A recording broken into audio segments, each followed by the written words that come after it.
The first library in Powell River was opened by the Powell River Company as a perk for its employees in 1911. This building was located on Maple Avenue in Townsite and was used both as a schoolhouse and a library. At first, it was a subscription library, which was freely accessible to the employees and staffed by mill office workers. The company rented a block of 500 books each month from the Carnegie Library in Vancouver.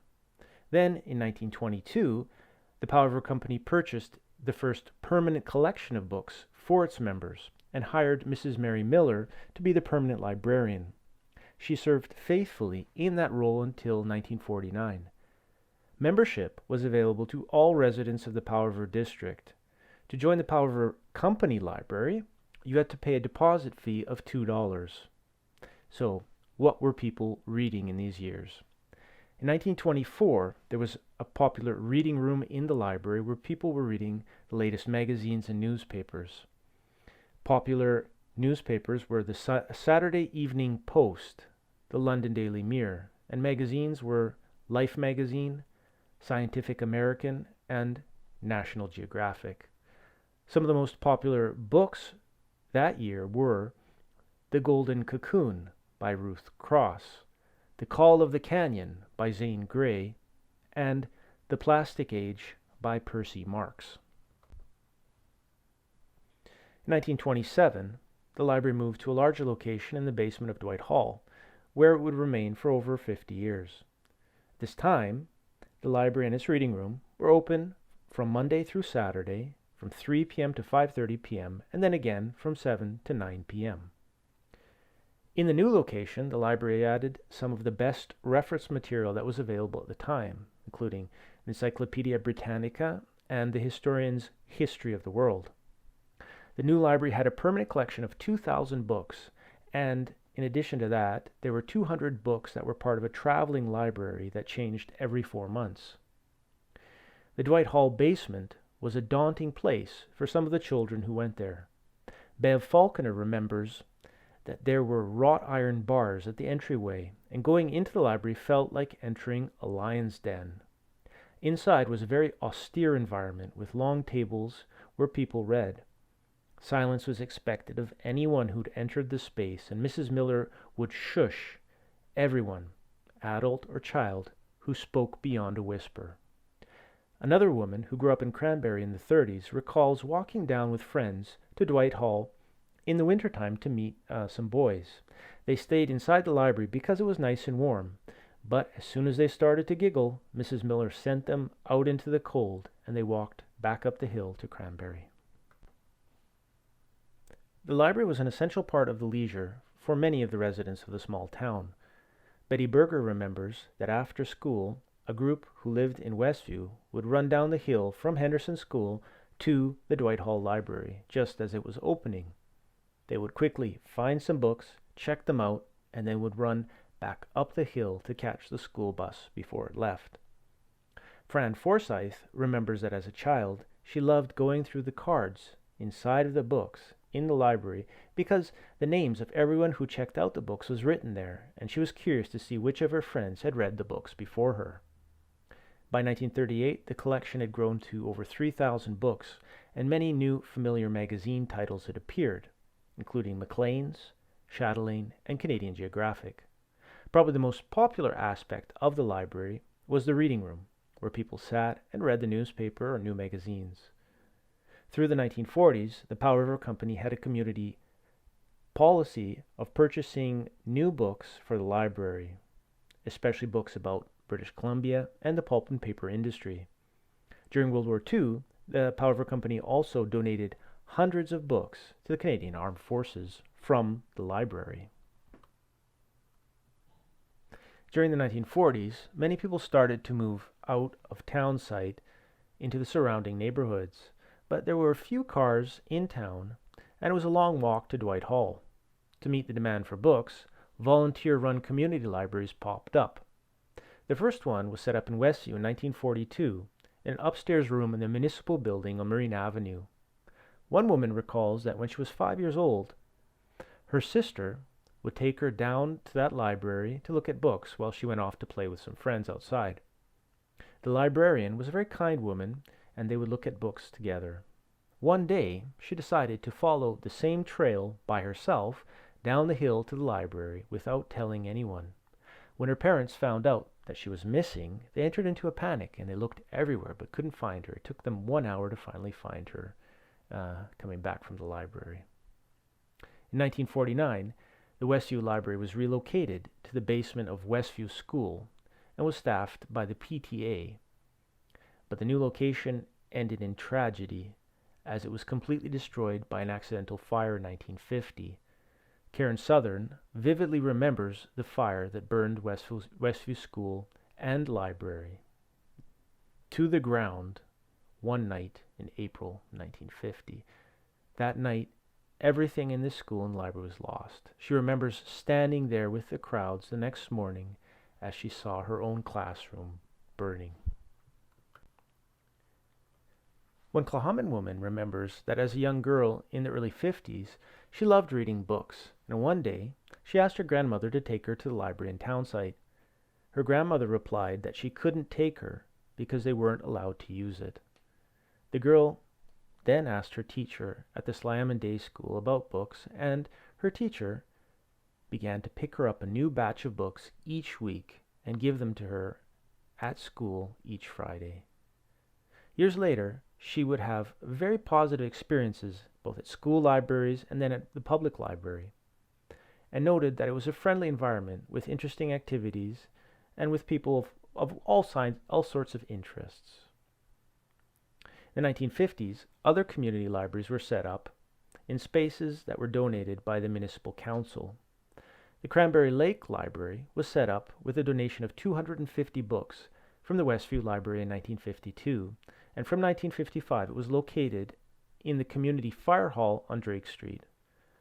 Louise Goby recalls it was run by Mrs. Maddock 3 nights a week. Neighborhood kids used to walk down to check out books. They were careful, though, as there was a fine of 1 penny per book per day if it was late. It was quite a bit of money at the time for children who could spend 1 penny to get a day's supply of Jawbreakers or other types of candy at nearby Wilshire's store. Another community library was set up in Wildwood Heights. It was incorporated in 1959, and it opened in a small office adjoining the fire hall. It was expanded in 1968. The Wildwood branch was a large room and was open a couple of afternoons each week.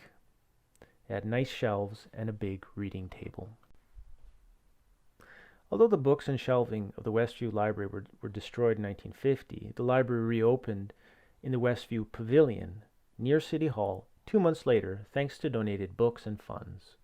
In 1956, the Powell River Public Library incorporated, and in January 1957, the Powell River Paper Company turned the library over to the municipality. Library service was later extended to all residents in the area.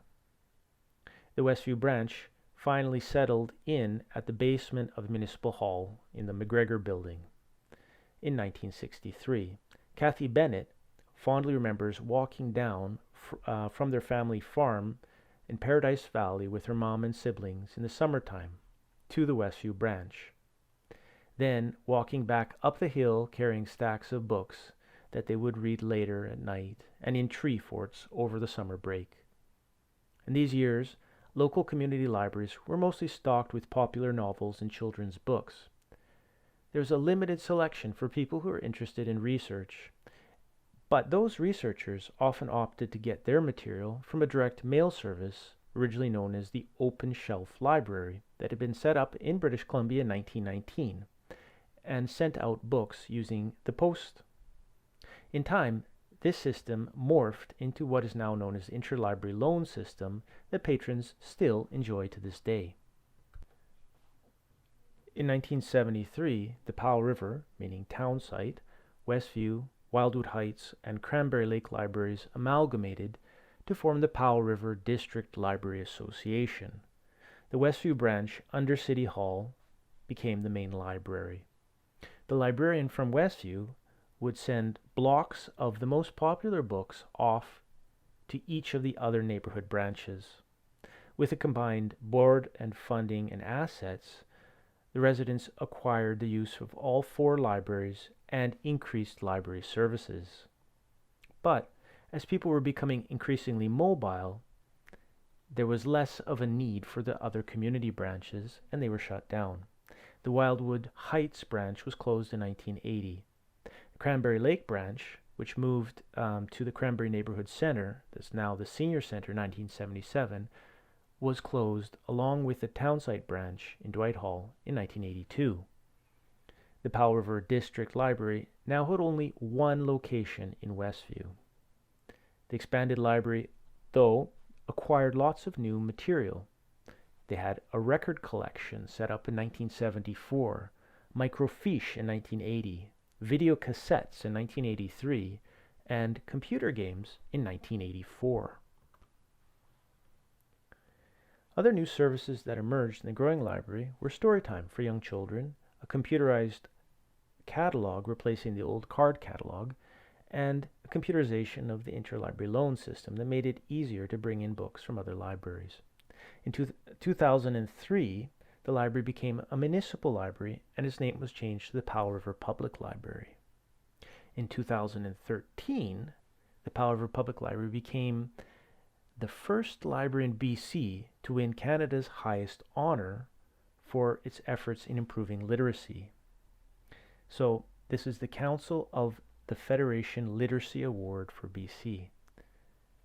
Premier at the time, Christy Clark, said that the library was the little library that could. It won this award because of its expanded outreach services, including books on wheels to homebound patrons, memoir writing classes, the Powell River Poetry Slam, and books for babies. As well, the library became a hub for computer and internet access, basic computer training, and free online services like online language learning. In these years, the library published several books.